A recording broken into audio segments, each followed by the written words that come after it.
My name is Muhammad Ali and I am from Multan city, currently studying in Eastern Medical University and I got second rank in Eastern Medical University.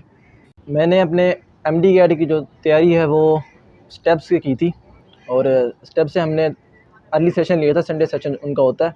उसमें हमने basically करना होता है कि हम हफ्ते में एक दफ़ा जाते थे संडे में सिर्फ क्लासेस लेने के लिए, सुबह से शाम तक। उसके बाद मैंने एफएससी के पेपर दिए और एफएससी के पेपरों के बाद हमने जो एनडी टेस्ट की जो असली तैयारी थी वो शुरू की थी, वो भी हमने स्टेप से की थी। उसके लिए मुझे सिर्फ 1 महीने का वक्त मिला था।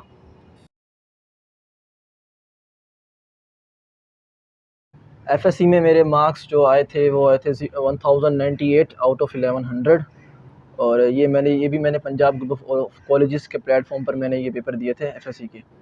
और एमडी कैट के जो मार्क्स आए थे वो आए थे 189 आउट ऑफ 210।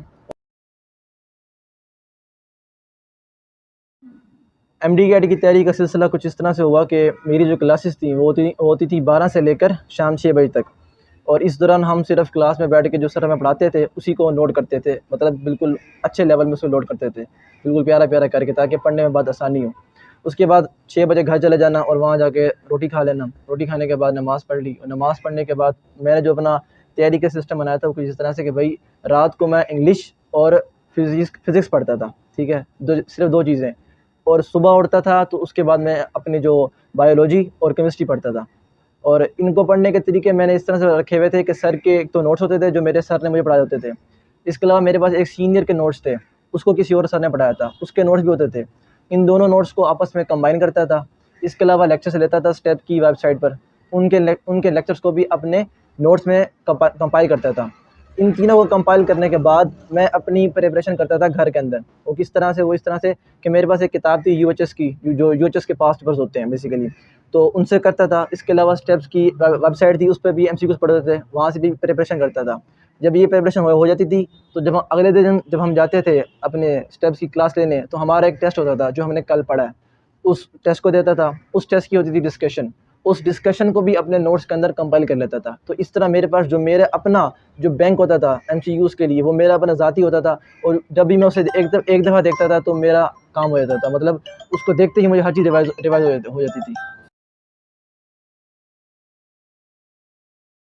जो लास्ट 1 मंथ की बात है तो असल में मुझे मिले थे सिर्फ 1.5 मंथ मिले थे सिर्फ, ठीक है, क्योंकि मेरा जो पेपर था वो शुरू में ही था, 13 सेप्ट को था मेरे ख्याल से। और उसमें भी जो हमारा जो लास्ट वीक था उसमें कोविड के लिए उन्होंने हर चीज़ बंद कर दी थी, तो हमें सिर्फ घर बैठ के लास्ट वीक पढ़ाई करनी पड़ी। तो इसमें हुआ कुछ इस तरह से, तो मैंने आपको पहले बताया कि हमारे होते थे रोज़ाना टेस्ट, ठीक है। तो 1-2 रिवीजन मैंने वहाँ की थी टेस्टों में, ठीक है। उन टेस्ट के बाद हमारे जो स्टेप्स की अकेडमी थी उन्होंने हमें एक पेपर का बंडल दिया था जो उनके होते थे, मतलब full flash MD CAT base के ऊपर, ठीक है। वो तकरीबन 6-7 पेपर थे। उन्होंने कहा था ये भी कर लो क्योंकि तुम्हें छुट्टियाँ हो चुकी हैं कोविड की वजह से और तुम्हारा पेपर भी करीब है। तो मैंने वो भी कर लिए। और इसके अलावा जो पीएमसी ने पेपर लॉन्च किए थे उनमें से भी मैंने किया था, लेकिन वो मैं ज़्यादा नहीं कर पाया था, सिर्फ मैंने 6 पेपर किए थे सिर्फ, ज़्यादा नहीं किए थे।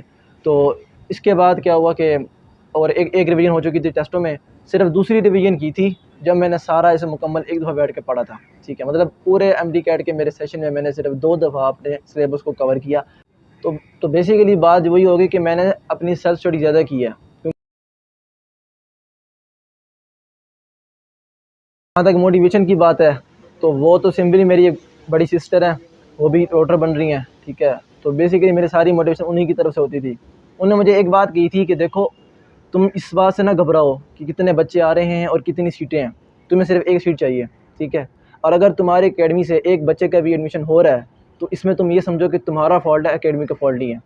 क्योंकि अगर उस अकेडमी से एक बच्चे का भी नहीं हो रहा फिर हम कह सकते हैं चलो भाई अकेडमी का फॉल्ट है, लेकिन अगर उस अकेडमी से एक बच्चे का भी एडमिशन हो चुका तो और तुम्हारा नहीं हुआ तो इसमें फॉल्ट तुम्हारा है, अकेडमी का नहीं होगा, ठीक है। तो इसलिए मैंने इसी बात को पकड़ा और इसी बात पर जोर देते हुए मैंने मेहनत की।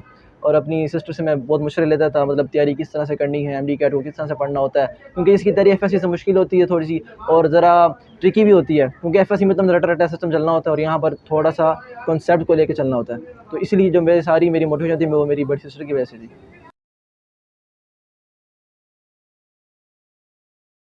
तो मेरी एडवाइस इस साल के एमडी कैट एस्पिरेंट्स के लिए तो सिर्फ यही है कि वो अपनी स्टडी पर फोकस करें और जितनी भी डिस्ट्रक्शन उन्हें नज़र आ रही है कि भाई बच्चे ज़्यादा हैं या पीएमसी बार बार डिले हो रहा है या एक्सटेंड हो रहा है, पीएमसी हट रहा है, पीएमडीसी आ रहा है, तो इन चीज़ों से बिल्कुल ना डरें, ठीक है। अपनी जो पूरा फोकस है अपनी स्टडीज़ पर रखें और अपनी मेहनत को कंटिन्यू करें, ठीक है। और अपनी मेहनत के अंदर एक कंटिन्यूटी लाएँ, कांस्टेंट चलें, ठीक है। थोड़ा करें लेकिन कांस्टेंट रहें, ठीक है। उसमें किसी किस्म का गैप ना आने दें, क्योंकि अगर आप गैप आने देंगे तो आपको जितना भी आपका जो मोटिवेशन आपकी बनी होगी सब टूट जाएगी, ठीक है। और इसके अलावा ये कह सकता हूँ कि अल्लाह ताला से दुआ करें अपने लिए, रातों को उठ कर दुआ करें, क्योंकि यही वक्त है आपके पास, आपकी जो टर्निंग पॉइंट है आपकी ज़िंदगी का। और अगर इसमें बंदा रह जाता तो बहुत डीमोटिवेशन होती है, वो तो अलग बात है। लेकिन आपसे यही गुजारिश है कि आप जितना ज़्यादा हो सके अल्लाह ताला से दोस्ती करें और अल्लाह ताला से दुआ करें। अपने वालिदैन से कहें कि वो आपके लिए दुआ करें रातों को उठ कर जितना, क्योंकि ये काम दिमाग का नहीं है ना, ये काम कोई अकल का है, ये सिर्फ अल्लाह ताला की तरफ से हो सकता है जो हो सकता है, ठीक है। तो इसमें आप इस चीज़ को ज़रूर टच में रखें, अल्लाह ताला के साथ ज़रूर टच में रहें और अपने लिए भी दुआ करें और अपने वालिदैन के लिए भी दुआ करें। और जितने भी आजकल जो कैलेमिटीज़ आ रही हैं या डिज़ास्टर्स आ रहे हैं फ्लड की सूरत में, उनके लिए भी दुआ करें। इंशाअल्लाह ताला अल्लाह ताला आपकी जो उम्मीदें हैं उन्हें पूरा करेंगे। जो चीज़ आप जिस चीज़ के लिए आप मेहनत कर रहे हैं, स्ट्रगल कर रहे हैं, अल्लाह ताला आपको वो ज़रूर देंगे इंशाअल्लाह।